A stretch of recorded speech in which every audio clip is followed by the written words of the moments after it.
Тіркеліп, лайк басып, пікір қалдырыңыз. Қай қаладан сағат нешеде көріп отырсыз? Жаза кетіңіз. Апамның үйінде отырып, терезеден сыртқа қарап, көзімнен жас шықты.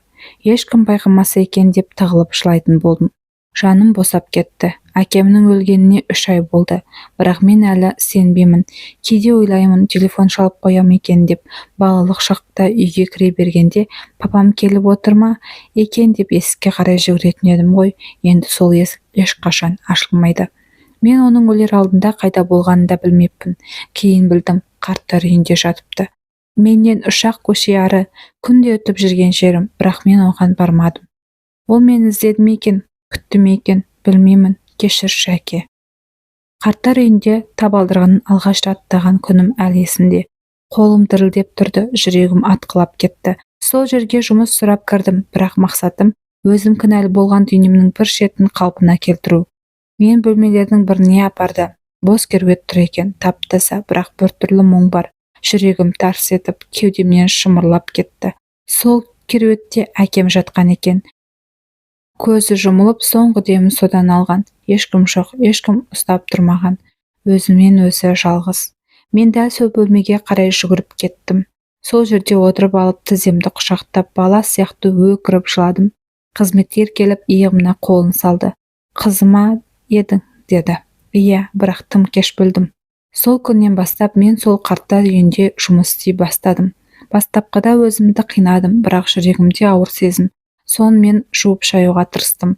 Сол жерде қарттар, бірі үйінен қуылған, бірі балалары шетелде, бірі жалғыз басты, бірақ бәрі де жылулыққа зәру. Қайсының бетіне қарасам, әкемнің көзін көрем. Бірі маған қарап, кешке ол үнсіз терезеге қарай берді, күтеді, білмеймін. Кім екенін де білмеймін, бірақ күтеді. Бір күні түскі уақытта ақсақал шал мені шақырып алып, қызым, кешіре аласың ба деді. Мен абдырап қалдым. Кім үшін дедім. Қызыма айта алмадым. Менің де қызым болған, бірақ мен оны түсінбедім. Мен тастап кеткен. Сен сондайсың ба деді. Жүрегім тарс төбемне шықты. Мен де сондай болдым. Әкемді тастап кеттім. Бірақ ол кешірім сұрай алмадым. Оған ешкім кешірім де бермеді. Ол үнсіз кетті. Мен шалды қолын ұстап отырып, мен сіздің қызыңыздың орнын баса аламын ба дедім. Ол жылап жіберді. Біздің үнсіз диалогымыз екеуміздің де ем болды. Бір кеште барлық қарттар ұйықтағанда мен ас бөлмесінде жалғыз қалдым. Құжат сөрелерін реттеп жүріп, бір конверт тауып алдым. Ашып қарасам, ішінде менің суретім шықты. Артында жазу бар. Гүлнұр, менің жүрегімнің жарығы.